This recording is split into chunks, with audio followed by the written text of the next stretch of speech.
All right, we're live on YouTube. YouTube, what's going on? TikTok, what's going on? No Instagram today. I'm coming back after traveling a week in the Pacific Northwest, where the oxygen is so pure. It was great being home. Golfed a bunch. Golfed a day of 36, then another day of 18 at my high school's charity event, and I'm on the farewell tour for my Nike irons, which was the first set of clubs I ever bought when I was living in Pittsburgh. It's the last set of clubs Nike ever made in 2016. I bought them in 2017. They've had a nice little 8-year run, getting new clubs at the end of the month. So fired up on that. Keep a lookout. I'll have some shorts on the par 3 tracker was alive and well. We're up to, for those that don't know, I've been tracking every single par 3 I've played over the past 2 years, year and a half, until I get a hole in one. We're up to 112, I think it is. I got to edit the video today, but we're getting up there. Afka, what's going on? But the biggest story, and it's the title of my YouTube live, so I'll jump right into it, is this Barstool Fox deal, which is, when you sit with it, it's not surprising. But I think if you would have said this 3 years ago, you would have got laughed at. And those are always the best stories because it shows how quickly the content game is evolving. And good on Barstool, because there's a lot of people in traditional sports media that dismiss Barstool and the validity of it or look down upon it subtly. I think it was, Pat McAfee, I think, is now respected across the board. But as we all know, when he first got to ESPN, there was a big contingency of traditional sports media folks that were, they might be like, all right, good for you. You got your show. But it was still like, all right, we're the traditional guys over here. We're the guys that do it the right way. And you're over there kind of doing your own thing. That's no more the case for Pat McAfee. That is the case for Barstool and Dave Portnoy, which I think this is a big testament to what they've done. But there are a lot of sports fans, and maybe on TikTok and YouTube, and this demographic is not the case. But I can tell you from a lot of the colleagues I work with, there's a lot of people that continue to kind of look at Barstool as less than. Even though they're crushing it and doing big metrics and all of those things, it's still not viewed as the traditional ESPN and Fox. So good on Portnoy and the Barstool crew for doing that. Those of you guys that have followed my content closely, though, I've had this take forever, and I've been the beneficiary of it. But right now in sports media, there still is the traditional media, and then there's social media. There still is the on-air talent and influencer. And Pat McAfee was the first, but Dave Portnoy is only helping it more of that line getting blended even more. Like, just for example, like right now, I technically have 2 agents. I have a traditional TV broadcasting agent, and then I have a social media digital agent. They're part of like the same team, but it's very much 2 separate lanes. As the years go on, because of deals like this with Barstool, that lane's going to get blended more and more. It's going to just be one big pot. Like 5 years ago, even now, but really 5 years ago, having a social media presence was like a nice to have for an on-air talent, but it wasn't a have to have. It was like, oh, cool, you're doing the social media thing? Cool. Fast forward 10 years as McAfee entrenches himself even more in ESPN. Hopefully Portnoy and Fox have a ton of success. It's not going to be a nice to have. It's going to be a have to have. You have to execute on social to get the seat on traditional TV. And you're going to say, Max, well, what about the NFL quarterback? What happens when Patrick Mahomes retires? Or what happens when Tom Brady retires? Sure, there's going to be exceptions. But again, McAfee, even guys like McAfee, Dan Orlovsky, in the grand scheme, I know Dan Orlovsky was an NFL quarterback, but in the grand scheme of things, there's a lot more successful NFL quarterbacks that could have his seat that don't. Dan leveraged, at the time it was Twitter or X, to get his seat. But deals like this are only going to make that more the case. And I'm excited because it helps me, right? I didn't have a big time playing career. Those of you guys on TikTok, that's kind of my bread and butter. YouTube, we're growing. But it helps me because all the guys that had better playing careers than me, if they're not going to execute on social, they're not going to execute on digital, they're not going to get those opportunities. That's why Dave Portnoy is getting the opportunity he's getting. That's why Pat McAfee got the opportunity he's getting. And obviously, those guys are super talented. But that, to me, is the biggest story. Happened mid-July. I'll tell you this, that deal for sure has been in the weeks for a minute, or been in the works for a minute. This is like right when So my deal with CW last year got finalized in August. That was late. Most deals start getting going in June. But this has probably been in the works I wouldn't be surprised if it's been in the works for a year. Good on them. Good on them. Thoughts on La Tech to the Sun Belt? I didn't see that. What other questions we got? Oh, what are your thoughts on Notre Dame? Thoughts on Falcons? We'll do good. Love. Thought this was Joe Burrow at first. Who's watching quarterback? I got a flight tomorrow. I'm flying to Dublin tomorrow. Going to a wedding and playing some golf. Fired up about that. But I got to finish the quarterback docuseries. What do I think about Notre Dame? I think Notre Dame is going to be really good. I think their offensive line is going to be elite. Intrigued to see what they do at quarterback wise. But I think Notre Dame, of all the teams right now, Notre Dame might be the one that I'm most confident that you can just put their name in pen that they're going to make the CFP. I think that's fair. Bro's got a lot on his mind. You know it. We get the five head.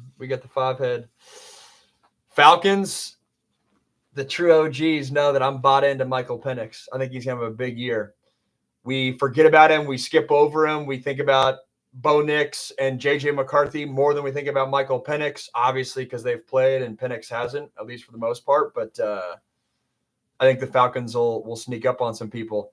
Shout out Kirk Cousins, though, man. That quarterback doc, Kirk Cousins is all time. That Great Clips portion, the fact that a dude making that amount of money doesn't just hire someone to meet him at his doorstep so he can go get a haircut is kind of wild. But I guess he's just trying to get out of the house. But good on Great Clips. The fact that he gets a new barber every city and they haven't butchered a haircut. At least social media hasn't butchered a haircut or got on him for butchering a haircut.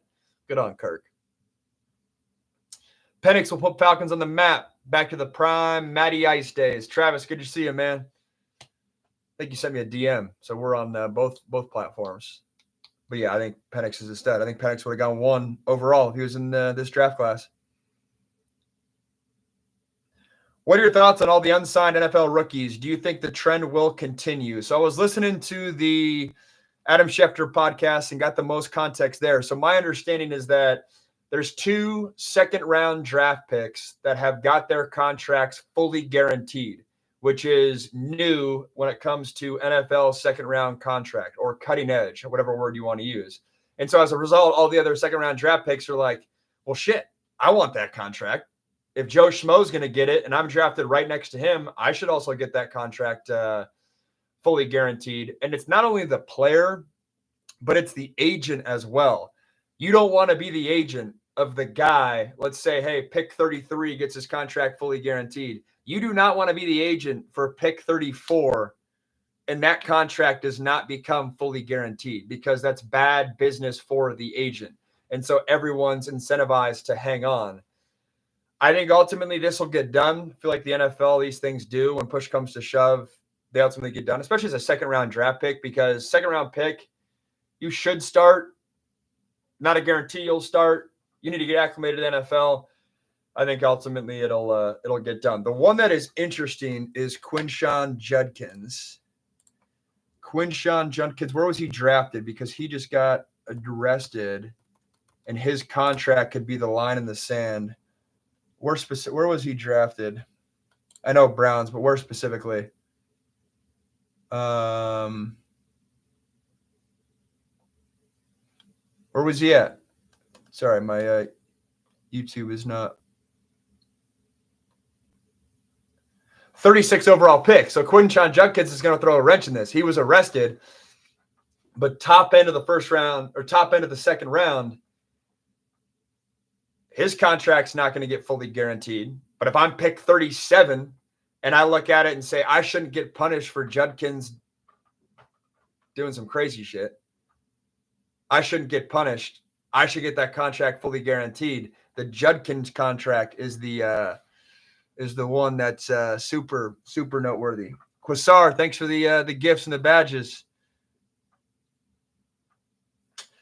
Travis Wilson, what are your top 5 Big Ten stadiums? I haven't been to a lot of Big Ten stadiums, but I'll go. I mean, have I even been to 5 Big Ten stadiums? I've been to Penn State. I've been to Wisconsin. I've been to Washington. I've been to Oregon. I've been to USC. I've been to UCLA. Okay.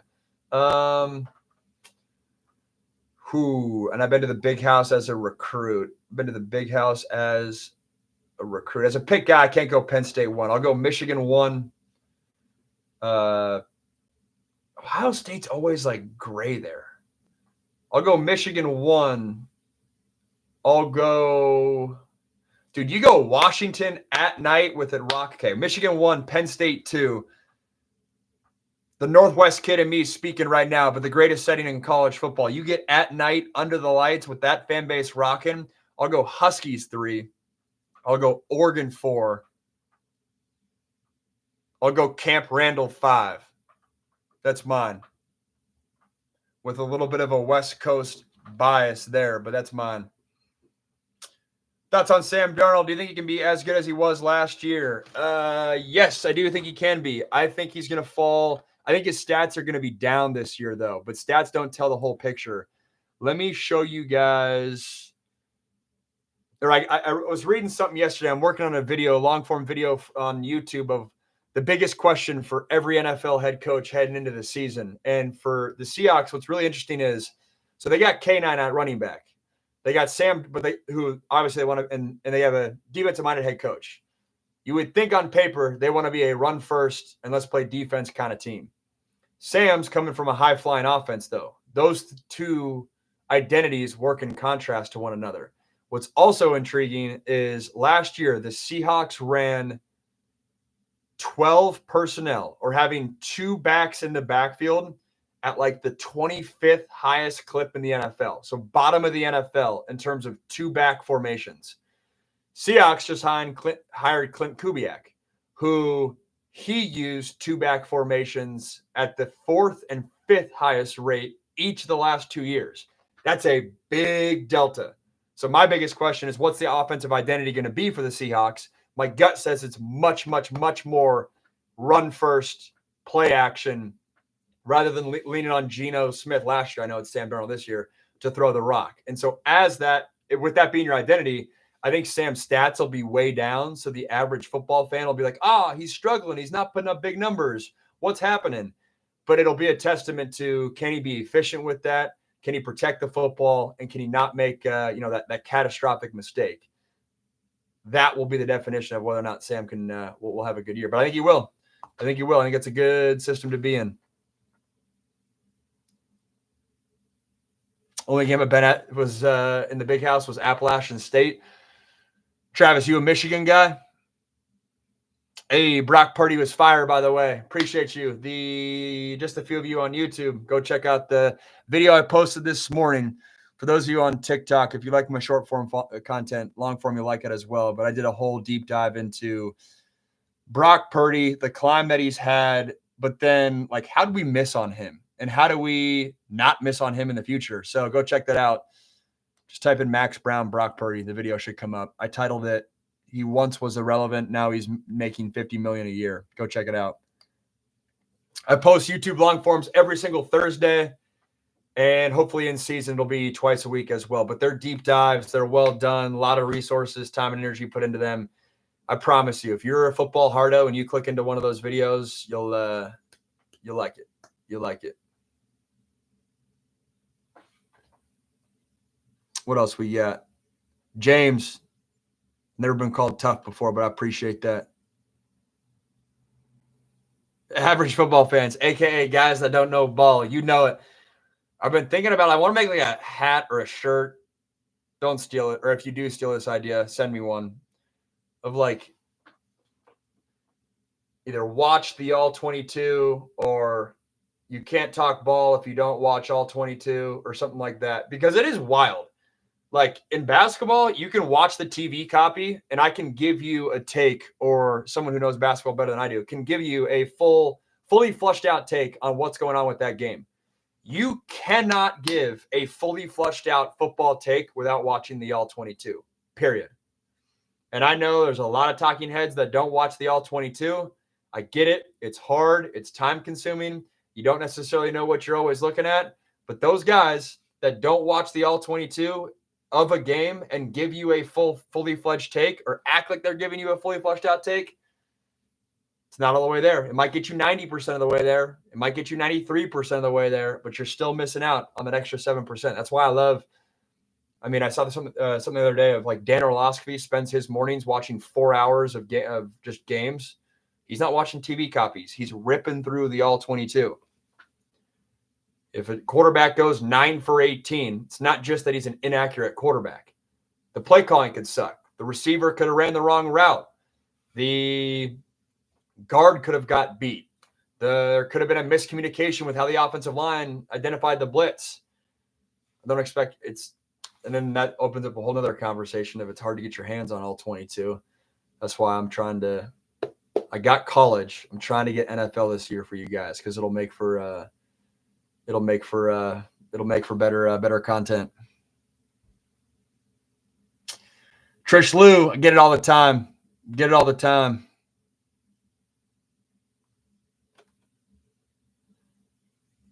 Money. What are your thoughts on Rider Lions going down to 4 stars after picking BYU over Oregon? I've been seeing more and more about this stuff. As a lot of you guys know, following recruiting is my least favorite part about covering football full time. I don't know if it's because I once was a big recruit and things didn't work out. So there's like something inside me that like the hair on the back of my neck stands up when I'm like breaking down 18-year-olds that I know might be a little cocky. And the reality is most of them won't make it. And the fall from that is hard and far and can be brutal. So there's part of me that doesn't like that side of the business. But I actually met Ryder 4 weeks ago. And I've seen the like conspiracies of like, hey, when a quarterback recruit goes to Oregon, he ultimately gets his recruiting ranking bumped up. The quarterback that just committed to Oregon, though, I met him too. He's a great guy, and he's the opposite of Ryder Lyons, right? He was committed to Boise State 2 months ago, and now he's the 5th best quarterback in the country or something like that, and he's now committed to Oregon. I do think things change. I've heard that Ryder Lyons dude's a confident guy. And I don't know if he was all in on the Elite 11 process, which is a factor. If you're evaluating kids and how they project towards the next level, it's not just about how good you look at throwing the football. So I don't know. I don't make a ton of that, but it is interesting because it's like if Oregon's signing a guy with all the resources they have, the guy should be a 4 or 5 star. So just because that it's correlated doesn't mean that there's causation along with it. But I do understand how frustrating it is if, hey, just because a kid's committed to Oregon, he immediately gets the higher ranking. But if you're the on 3 person who's planting your flag in the ground being like, no, I disagree with what Oregon's seen, that's a tough stance to take. That's all I got, though. I don't follow the nuances with it a bunch. You look like Joe Burrow. If they can ball, they can ball. Who cares about stars? Tell Victoria I said hi. Bye, King. Rock Chalk, Jayhawk. Trish, I will. Where is Vic? Where is my wife? I think she's filming a podcast right now. But yeah, this week, Friday, I'm flying to Dublin, Ireland. We're playing Port for you golf fans. We're playing Port Monarch. We're playing Trump Doonbeg, and one more. I forget the name of it, but it'll be fun. Thoughts on Bryce Underwood this year? I think it'll be a slow start for him. I think if you're a true freshman quarterback that doesn't have a slow start, you're special. He's special. I know that, but I just think it's tough for a true freshman quarterback to hit the ground running with no learning curve whatsoever. So I think it'll be a slow burn in September. But after week 3 or 4, I think we'll know, hey, is this guy a Caleb Williams type of true freshman? Is this guy a Dylan Raiola type of true freshman? Or is this guy a Dante Moore type of true freshman? And here's how I see those 3 guys differently. Caleb Williams was fully functional. It felt like game 1 as a true freshman, where he's a top-end college quarterback. Game 1, he's special. There's a reason he was taken number 1 overall. Dylan Raiola, I put him in that second bucket where big time recruit. On paper, he doesn't, or like on film, he doesn't look overwhelmed. It's not that he's having training wheels or the coach is putting training wheels on him as a quarterback. There's none of that. But he's functional. He's making throws, but he does make a few mistakes a game where it's like, can't really do that. Or it's not necessarily at an elite level, but you're like, wait, that guy's got something to him. I can clearly see that, hey, if he's doing that as a true freshman, look out 3-4 years down the road. Dante Moore, I put in a third bucket, and trust me, there's a lot of true freshmen that wouldn't even be able to touch what Dante Moore did true freshman year at UCLA. Those of you guys that know or have been following these lives know I'm super high on Dante Moore and what he can be this year. But the third bucket for him is where you can see he's got traits. He's not necessarily overwhelmed, but the production is just not there on a consistent basis to be considered a high-level college quarterback as a true freshman. My guess is Bryce Underwood will fall into one of those three buckets. And Michigan fans think he'll be Caleb Williams. Those guys are few and far between. If I'm a betting man, it's more of the Dylan Raiola type of bucket. But I'm intrigued to see, do they run with Bryce a bunch? Do they try to get his legs involved to settle him into a game? Or is he, hey, drop him right into the bucket and he can, or drop him right into the field and he can operate the passing attack, no questions asked? That'll be the biggest thing I'm looking for. And that's actually a good video idea. Let me mark that down. Week 1, Bryce Underwood film breakdown, what I see.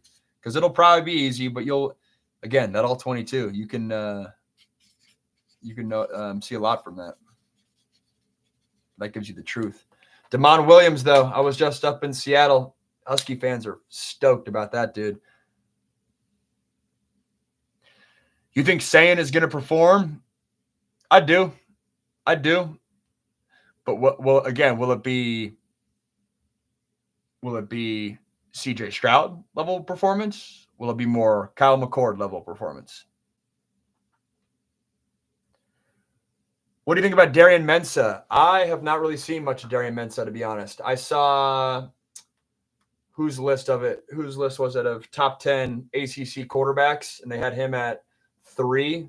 There's a lot of guys below him that I really like. Who was that? It was the On3 dude. On3 top ACC quarterbacks. I'm good with Cade Klubnik at 1. Yeah, he had Darian Mensah at 2. I need to just see more. Kevin Jennings is clean. He's solid. Hayes King is good. Hayes King, like, if I was looking at NFL projections, I'd take Kevin Jennings way over Hayes King, though, in terms of a pocket passer. Kevin Jennings is one of those guys, and maybe I clip out this take, where they were really excited about him as a true freshman. He stole someone's job as a sophomore last year. I think it was, he wasn't a redshirt freshman, but stole someone's job, a good quarterback's job last year. He's functional. He's in a passing attack. He's the type of guy that could take a huge jump in year 3 and be right in NFL draft conversations. And it'll be perceived as like, oh, this happened out of nowhere. Happens every single year. Someone who we're not talking about now is in NFL first-round draft conversations. Kevin Jennings could get there. If I'm a betting man, I'm not going to Vegas on that take, but he could get there. CJ Bailey, NC State was super excited about him. He's young. Gio Lopez, man, he might be the most important of these quarterbacks in terms of the narrative of the ACC this year, because Bill Belichick ain't winning if he doesn't have a quarterback. Is Gio Lopez the answer? That's a huge question for me heading into ACC country. Then Eli Holstein. This list has Eli Holstein at the 7th best quarterback in the ACC. Eli Holstein's a really good quarterback. He's a really good quarterback. Keep him healthy. College football world forgot about him because he got hurt and Pitt lost, 96 games in a row to finish the season. But Eli Holstein's a good quarterback. Yo, Vi, congrats on the wedding, dude. Ty Simpson, Heisman incoming. Is he going to win the job for sure?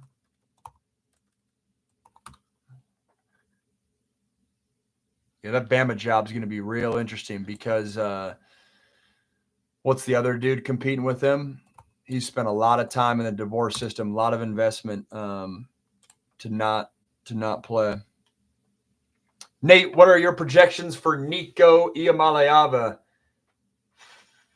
I think it'll be a very similar vibe to last year. I think his maturity and getting older will allow him to play better, but the team around him is going to be worse. So you benefit in one area, but I think he'll take a step back in the other. I don't think UCLA will be good. And if they are good, that means Nico is about to be the best quarterback in the country. Seriously. If UCLA is in that like 8-9 win category out of nowhere, and that would be incredible for them. But that would mean Nico is lighting the world on fire. I don't think he'll get there, and then he'll have a really interesting decision next year of, do you go to the NFL?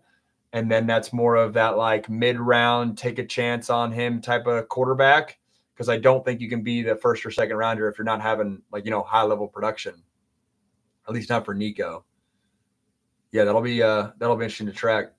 Thoughts on Damon Williams at Washington? I'm drinking the Kool-Aid. I'm bought into the bullish narrative that dog fans are champion, and I love quarterbacks that, I've made this point like every single week on these lives, but quarterbacks that their local fan base is juiced up on them, super excited, but the national narrative hasn't picked up on them yet. Damon Williams is one of those guys. UW fans are sitting fine right now. Husky fans are like, yeah, we're chilling.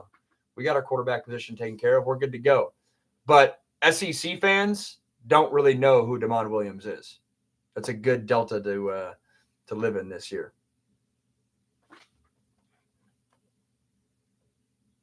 YouTube, how we living? Who we got over there on YouTube? Should I buy a Sam Darnold or Jalen Milroe jersey? Scared Sam is going to be seeing ghosts by week 4. Buy a Sam Darnold jersey. He'll be fine. Sam will be fine. Jalen Milroe, he's got a long ways to go as an NFL quarterback. Might be the exciting one. He might have a like third down, short yardage package, but Sam's going to get every chance to be successful in the first half of the year, not only because of Sam, but Milroe needs a lot of time to develop. And I don't think the Seahawks are rushing in to put him in the game at all anytime early on in the season. Thoughts on Washington State? I don't know their roster well enough, to be honest. Thought this was Joe Burrow. Yeah. Would Milroe be starting on other teams? No. Jalen Milroe should have gone back to college. I think 3 years from now, that will be the consensus. I feel like I'm in the minority with that take now because it's the hater take, but if he went back to college, he would have been one of the best quarterbacks in college football. I was talking with someone, it was just a fan that's like a, message board king, but he was saying that Alabama was kind of pushing Jalen Milroe out, which I thought was interesting. They wanted to go a different direction with their offense, because don't get it twisted, they had to put training wheels on Jalen Milroe from a passing game perspective at times last year in the season. A lot of empty formations, a lot of single side reads, and why does empty formation matter? Because when you go empty, the defense kind of has to show you their hand. It's hard to disguise coverages. It's hard you're either a blitz team and man behind it, or it's a zone team, no pressure. It cleans up the picture. They did a lot of that for Jalen Milroe. The NFL will still have to manage Jalen Milroe's legs because he's that elite of an athlete. And so he will get easier defensive looks compared to what Sam Darnold will get. But I think he's got a long ways to go as a passer. So if I'm betting on one jersey, it's Sam's. But the Seahawks deal with Sam is interesting, where they hedge their bets a little bit, right? They paid him a relatively high upfront value, like per year value, but only 3-year contract. They're going to be able to get out of that relatively quickly. Long form YouTube content idea: big name transfers who have had the best year, or who is in the best position to. Yeah, it's a good call. I like that. Who will be the better team in the ACC this year, Syracuse or NC State? I'll go NC State. I get the sense that Dave Dorn's frustrated with how last year sorted out. NC State's got sneaky NIL resources too. I don't know what they've done. I got to study up on what they've done this offseason, but I'm not saying their NIL is up to, a blue blood program, but in the grand scheme of Pitt, NC State, Boston College, Syracuse. NC State's NIL resources are favorable. I think Bailey was a true freshman last year. I'd expect him to take a noticeable jump year 1 to year 2. And then the big kicker for me on this is people underestimate how vital Kyle McCord was to Syracuse's success last year. No Kyle McCord, having to replace him, that's a big, big deal. What is this? TikTok live enforcement? What is this? Seattle Times posted about it and have interviews. What is that? Why do you think USC isn't up to par with the rest of them? Rest of who? Rest of who? Because NIL-wise, USC is up to par with those schools. Why are they not up to par the past couple of years? NIL is a factor. And then front seven, man. Offensive and defensive line. Offensive and defensive line. Thoughts on Bo Prabula? I think it's noteworthy that everyone and their mother absolutely praises who he is as a quarterback, who he is as a player. So I think it's really exciting for him personally. But going to the SEC playing for Missouri in a stacked SEC, that's tough, man. That's tough because if you're not winning, it's hard to find sustained success as a quarterback. If he landed at a more favorable position, I'd be more excited. But on paper, there's 10 SEC fan bases that are saying they're better than Missouri. That makes me nervous. Happy birthday, Michaela Bartley. Got you. Lord Jimbo, good to see you. Who wins the NFC West this year? I'm going the Rams. I'm super excited to see Matthew Stafford and Devontae Adams. Stafford, to me, is the clear-cut QB5 in the NFL. I saw that conversation topic the other day. It's Stafford. It goes the big four, and then Stafford's right there. And if I'm Stafford, I'm pissed I'm not in the big four. But I like the Rams to win it.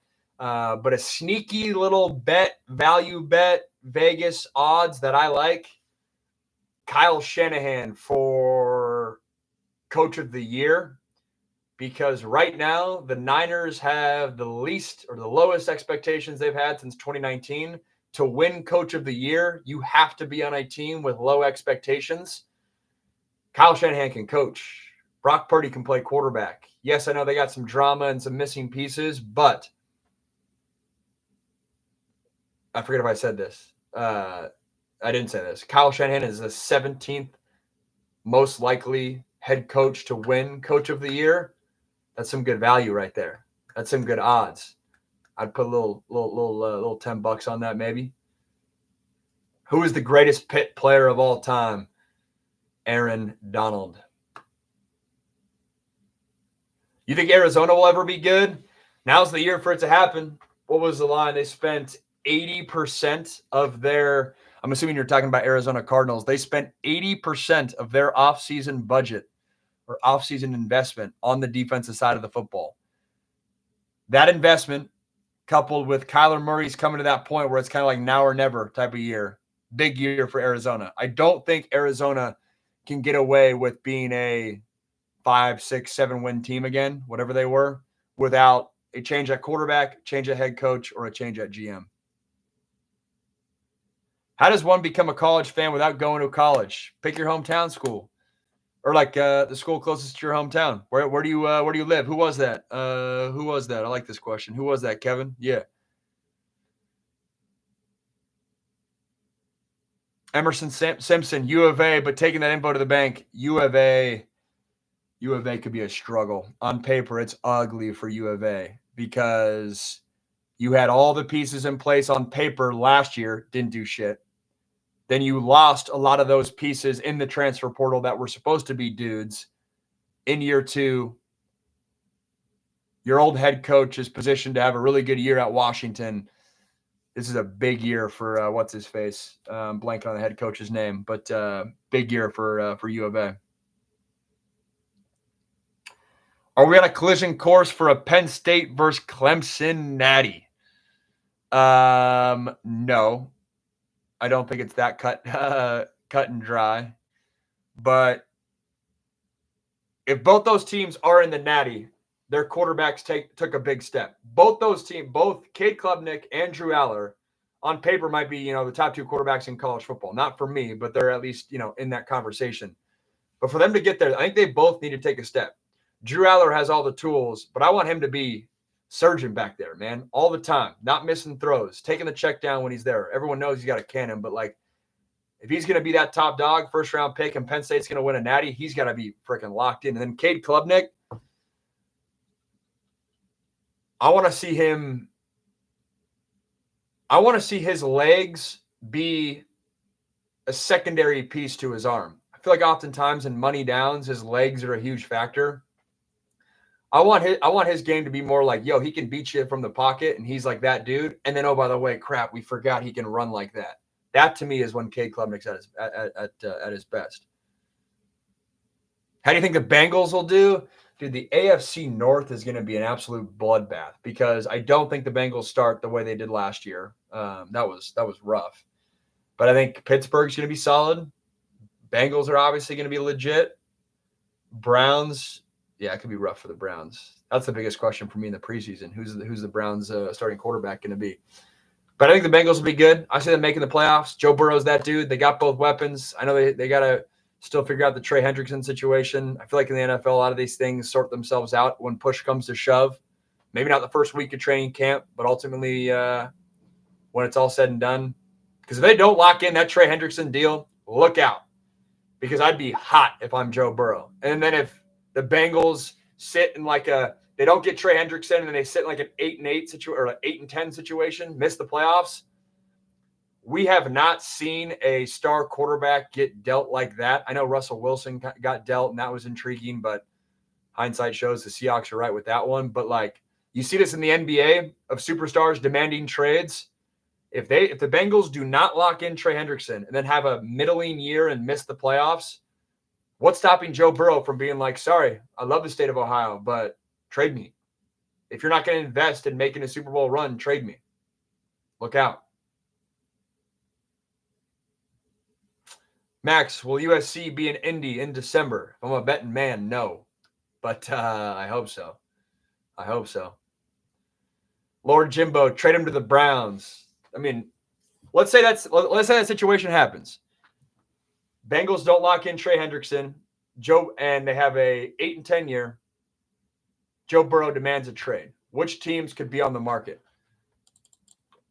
Which teams could be on? It would be any team that is not stoked on their quarterback situation.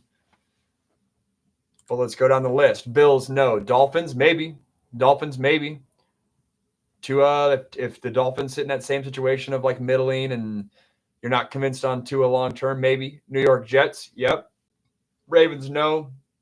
Browns, yep. But Burrow would never go to the Browns. They're out. Steelers, potentially, but that would be wild. Can you imagine Burrow going to the Steelers from the Bengals? Texans, no. Colts, yep.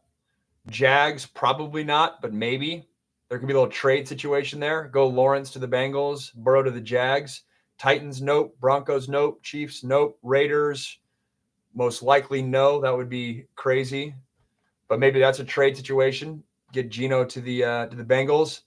Talking about hypothetical trades if the Bengals have a bad year and don't sign Trey Hendrickson and he wants out. Cowboys, nope. Giants, yep, for sure. Eagles, nope. Commanders, nope. Bears, no. Lions, no. Packers, no. Vikings, no on paper. Very intrigued to see how J.J. McCarthy goes. Falcons, no. Panthers, probably not. That's another huge question for me this NFL season. Is Bryce Young just a good story last year? Or is he an actually good quarterback? We'll find out. And then who else we got? Saints, yup. Bucks, probably not. Cardinals, potentially. I think things are coming to a head for them with Kyler Murray. Rams, probably not, but Stafford's getting older. Never know. Niners, no. Seahawks, on paper, no. A lot of teams.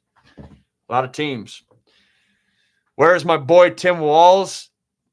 I haven't got that question in a minute. It's funny. I was back home this past weekend, and my buddies were asking me, how do I How do you navigate that? For those that don't know, I got the opportunity to interview Tim Walz last year when he was doing his like presidential campaign, making the rounds. And I made a TikTok that went viral of like how I dice up Tim Walz's defense, and then his team picked it up, and then they reached out, and then I was part of like a couple of creators that went out to the LA Coliseum and like interviewed him. But my buddies were asking, like, in this heightened political climate, like, how do you manage that? And my moral compass is, because I make a video with Tim Walz, immediately people on the right are like, oh, Max, you liberal, you're on your left, you're championing Tim Walz and all that. I would have done the interview if it was JD Vance too. And I would have got pushback from a lot of people about, oh, you can't do JD Vance and all that. That's how I'm wired. I don't think it's fair. Like the opportunity to interview the potential vice president of the United States is too great to pass up on. And I'm middle of the road politically. We're like, I'm willing to, and I didn't go into politics with either of them. It was, or with Walz. It was only football. But like, I'm not naive to the realities of, hey, I sit down and do that Tim Walz interview. Even me talking about this right now, I'm probably pissing off a handful of people watching this. But I think I want to be the guy that goes there with that conversation and doesn't shy away from it, because I think that's like real. That's authentic. That's what content should be, And I think that's where sports media and media in general is heading. Of, not just kind of pandering to one side or the other. Like tell it straight. Tell it how it should be. And at the end of the day, my guiding compass with all this is like, can I look at anyone in the eye and shake their hand with that take? So to bring it back to sports, can I give a take on Cade Klubnik? And if it's not the most flattering thing, at the end of the day, can I look Cade Klubnik in the eye and shake his hand? He might be pissed with me, but did I stand on business with that take? Was I saying stuff that was truthful, that was researched, that was smart, that was level-headed? That's always my guiding compass. And so, hey, if another political candidate says they want to sit down with me for an interview, I'm not naive to both sides of that, and I'll try to keep it more football related. But yeah, I'd have that interview for sure. Thoughts on Oklahoma football, specifically on the offensive side of the ball? I actually don't know all their moving pieces as well, but I'm bought in on John Mateer. To me, John Mateer, I think I said the other day, top 3 quarterback in college football. Sounds like a spicy take. I don't think it is. I'm taking John Mateer. I'm taking John Mateer right now over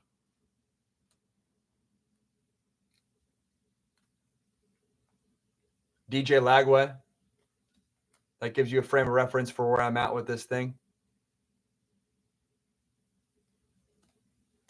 Kellen Webster. I don't know who Lee is. I don't.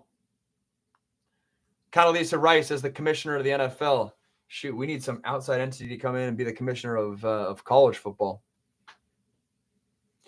Ever been to Matt's Hot Dogs in Seattle? Best dog in Seattle without question. No dog comes even close to the... I've never been there.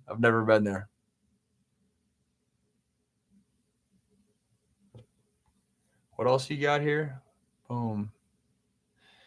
2027 will be the best generational draft since 2021, 2017, 2014, and 2011. You'll have Manning, Lagway, R. Williams, Jay Smith, Dylan Stewart, Cam Colway, Ryan Wingo, Colin Simmons, Dylan Raiola, Anthony Knapp. Notre Dame left tackle. I'm not totally sold on Arch Manning being for sure a 2027 guy. I think it is going to be incredibly difficult. If Arch Manning has the year that we all think he can have and is in that top 10 NFL draft conversation, for him to go back to school is tough. Not inconceivable, though. A lot easier now than 10 years ago with NIL money being able to support those guys. But I just have it in the back of my mind. Here's what I have in the back of my mind. I think the Saints are going to suck this year. If the Saints have the first pick overall and Arch is sitting there, what a story that would be. What a story that would be for him to get drafted by the Saints and be the first player since his grandpa to wear the number 8 for the Saints. That would be active.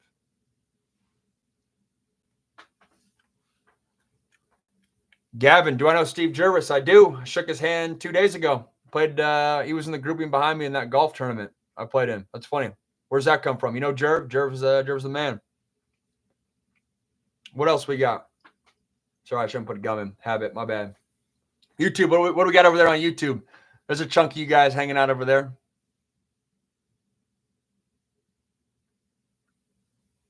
I train with him and go to his camps. Love it. Do you train with Coach Stromgren and Coach Pleuer? Those are my two good buddies. Sammamish, represent. Yes, sir. You know it. How many games will the Skyline Spartans win this year? Let's go. 8-0. I just saw that post that came out. The schedule. Finishing up with Mount Si. Get her done. My nephews live in Mount Si territory, so go beat them.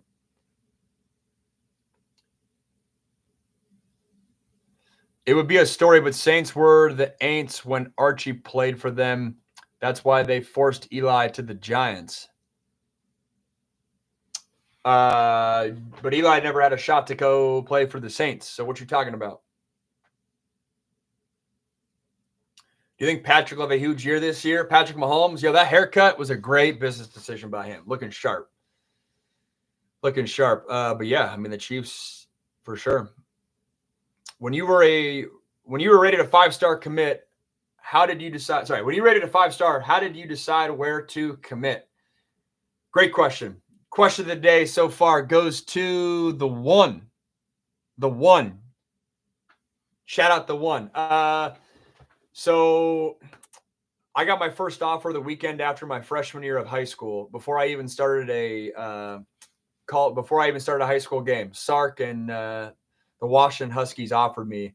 And so when I had a successful sophomore year, and then after that, Cal was the next team to offer me, and then Clemson. And then once Clemson offered me, and that was a different era. Clemson wasn't what Clemson is now. It was cool to have. But I'll never forget, like my high school coach was like, "Oh, the Tigers offered you." And I thought he was talking about Missouri. I thought he was talking about LSU. And then I got to Clemson. Nowadays, if a coach said, "Hey, the Tigers offered you," Clemson's probably the first team you think about. But I just had it in my head that I wanted to go to a blue blood program. I grew up in a family where the way college was talked about was that's your time to go away and explore the world, and then you can always come back. Versus a lot of families are, hey, college is when you go to the school nearby. I grew up in a different kind of family structure than that. So I never feared going away from home. It was always something that, if anything, it was, hey, that was what was normal. Even though I grew up in Washington's backyard, my parents went to Idaho. I never really drank the Washington Kool-Aid. So I was intrigued with the Huskies. They were my first offer. It would have been super sick to play for the hometown's team. But I wasn't enamored with them like a lot of big-time recruits in the area. But I had it in my mind that I wanted to go play for a blue blood program. Washington was not good when I was in high school. And it came down to basically USC, Alabama, and Oklahoma. USC and Oklahoma were like the two big-time quarterback schools. Oklahoma was going on the run with Landry Jones and Sam Bradford before that. So that was super exciting to get part of that. Little did I know Oklahoma would take their quarterback trajectory to whole new heights. But long story short, Alabama, they were running the rock a bunch. Didn't really want to go there. That was before they changed their offensive identity. And then USC didn't take a quarterback in the class above me. They were the number one team in the country when I committed to them. West Coast guy. I was in 3rd and 4th and 5th grade during the Reggie Bush, Matt Leinart run. So like those are my first football memories, which put USC as the pinnacle of what it meant to be, or the pinnacle of college football on the West Coast.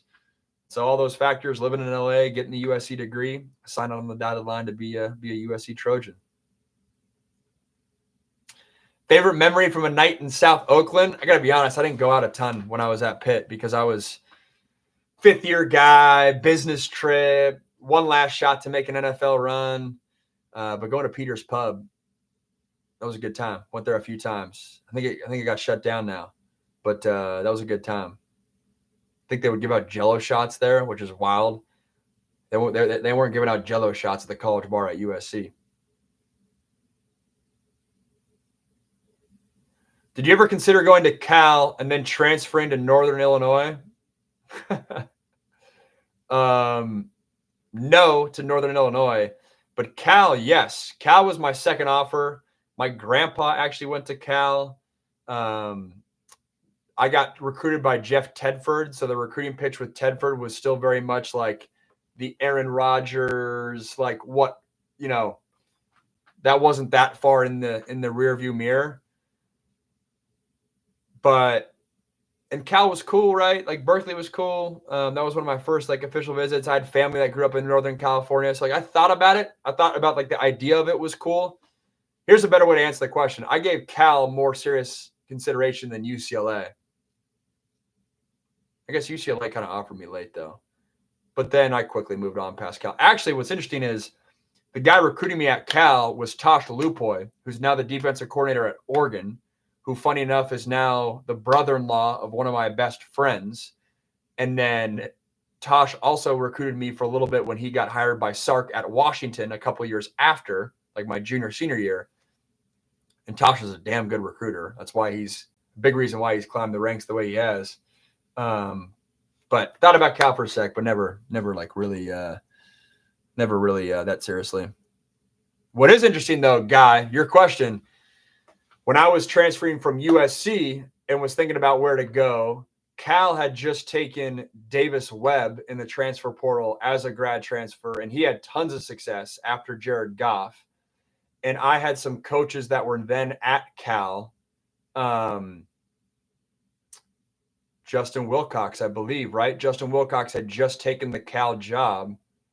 And I knew Wilcox really well ever since I was in high school and during my time at USC. That Cal was always in the back of my mind as a grad transfer landing spot. And the opportunity to go to Cal and go back and play USC would have been freaking sick. But long story short, I didn't give Cal enough time to recruit me in the grad transfer market because I committed to Pitt in December, and Cal like hadn't really even reached out to me at that point. But that was always like an intriguing school in the back of my mind. Late 1990s, early 2000s were a race to see whether Jeff Tedford or Bob Stoops could produce more NFL quarterback busts. Stoops was what? Josh Heupel? Dude, Tedford had a decent – Tedford had Aaron Rodgers. And then what? Kyle Bowler? How many years did Kyle Bowler end up in the NFL? Tedford had the position group that Tedford did damage on was the running back room at Cal. Running back room at Cal between Marshawn Lynch, Justin Forsett, Javid Best. There's another one in there. Shane Vereen. Probably missing some more guys. Oh, there's that one speedster. Who was Aaron Rodgers running back in college? Arrington. He played in the NFL for a hot sec. What's the best throw you've ever made in a game? Type of throw that you knew it was a dime when it came out of your hands. I'll be honest. The one that comes to mind right away was dropped, but it was a dime. If that's caught, could have changed how my first month at USC played out. It was a seam route to Juju Smith. We went empty, expose. I think it was all amigo. Look the safety. Safety was Eric Reed, actually, who's still playing in the NFL for the Chiefs, I believe. Look him off, and then the ball was on like the 35-yard line.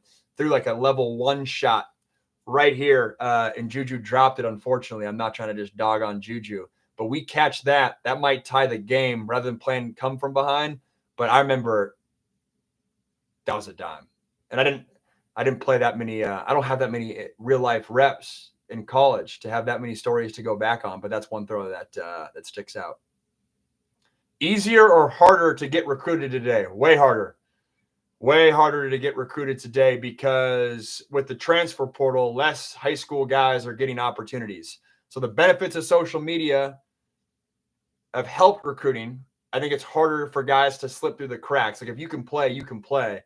That being said, there's just less seats at the table nowadays in recruiting because a lot of the programs are going transfer portal guys. And the guys that really get hurt are the guys that aren't necessarily the big-time D1 guys, but it's the guys that are the FCS, fringe D1, those types of guys. Whereas 5 years ago, if you're a surefire Eastern Washington product, well, then nowadays you might not get that seat.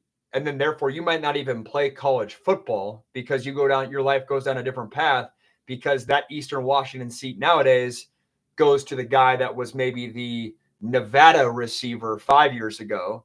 And that Nevada has less seats because they're getting more power 4 bounce backs, those kind of guys. And it's just a cycle where there's less seats at the table. So I think it's harder to get recruited today. Thoughts on Buck Allen at SC? Javarius Buck Allen. 1 sec. I'm going to clip that clip. 1 sec.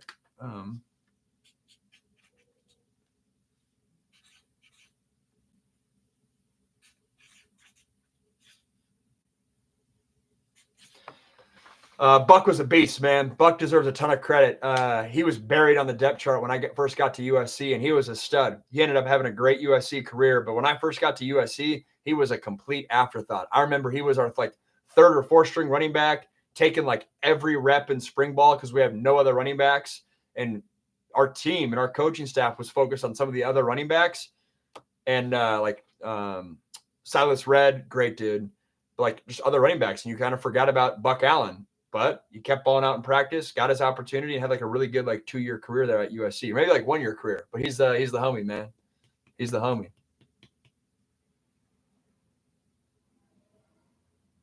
Thoughts on Wazoo, Billy? That's how I was just saying that I don't know their roster well enough to give you a good take on that one. Have you ever thought about joining a staff as a recruiter or coach? I've thought about it, but never seriously. The college coaching lifestyle is way too gnarly for me. And it's not that I'm afraid of hard work, but you just don't lack the autonomy or the control over your own life, which I don't like, right? Like right now, Lincoln Riley was the hottest name in college coaching 3 years ago. If he doesn't have a good year this year, there is a world where he gets fired. If he gets fired, he has to move and uproot his life. And he's got 2 little girls, and that changes their life. Like that, for a guy that was on top of the world, 2 years later, you're out of it. Yes, the money's good, but it's a lot of work to get to the point where the money's good. And hopefully, if I can deliver good content and you guys watch my stuff, the money here can be, if money is the question, money here can be better than a lower level coach. That's where I'm at. To me, the guys that coach have to be wired and view life in a certain way where they literally can't fathom football, their life without football. Those are the guys that coaching is their calling. To me, I love football. I cover football. This time next month, we're going to be full in, working 7 days a week, football grind for sure. But I can at least envision a life where football is not part of it. So that's why I don't do it. That's why the coaching stuff's too gnarly. And my wife would freaking not be about it. Honestly, Lincoln leaving Oklahoma could be one of the biggest mistakes for a head coach in the past 20 years. I think it's all relative because Lincoln's young enough where even if the USC chapter doesn't work, he for sure will get another head coaching opportunity at an established program down the road. He's had too much success, and he's only 45. He'll get another shot for sure. I mean, look at Sark and look at Kiff. I don't know this to be the case, and I don't even know if he's outwardly said this. But Lincoln's was a fulfillment play. Lincoln's was a legacy play as well of, hey, even if he brought Oklahoma to a national championship, there would always be the kicker that was Bob Stoops' team and Bob Stoops' program. He wanted to go prove to himself, prove to others that he could build a program, and verdict's still out. But I think he had to make that move, at least at some point. And maybe he internally realized that Oklahoma, with the current resources at that time, couldn't get to a national title. And he had to level up, which I know Oklahoma fans don't want to hear, but the upside with USC is higher than the upside with Oklahoma, where he said, sweet, let me go bet on myself and go do this thing. And oh, by the way, the money wasn't bad, but I don't think it was a mistake. Even if it doesn't work out right now for Lincoln Riley, I don't think it was a mistake for Lincoln to leave.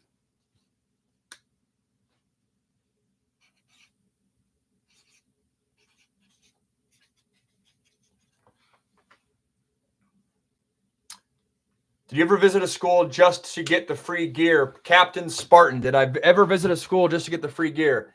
No. And to be honest, it was highly illegal to get free gear when I was a high school recruit. Funny story for you. I visited Wisconsin. This is my best story I have with this. 1 sec. TikTok's making sure I'm not a robot. I visited Wisconsin the summer of 2011. And it was illegal to give a recruit bottled water. So Paul Christ and Brent Bielema would get a bottle of water, and then they would pour it into a cup and give me the cup of water. That's how crazy things were back then, is you couldn't give the impermissible benefit. That's crazy, man. Like nowadays, guys are getting millions of dollars out of high school, and your boy couldn't get bottled water. Oh, crap. I got to go. I got a 1 p.m. Appreciate you guys. Take it easy. YouTube, appreciate you.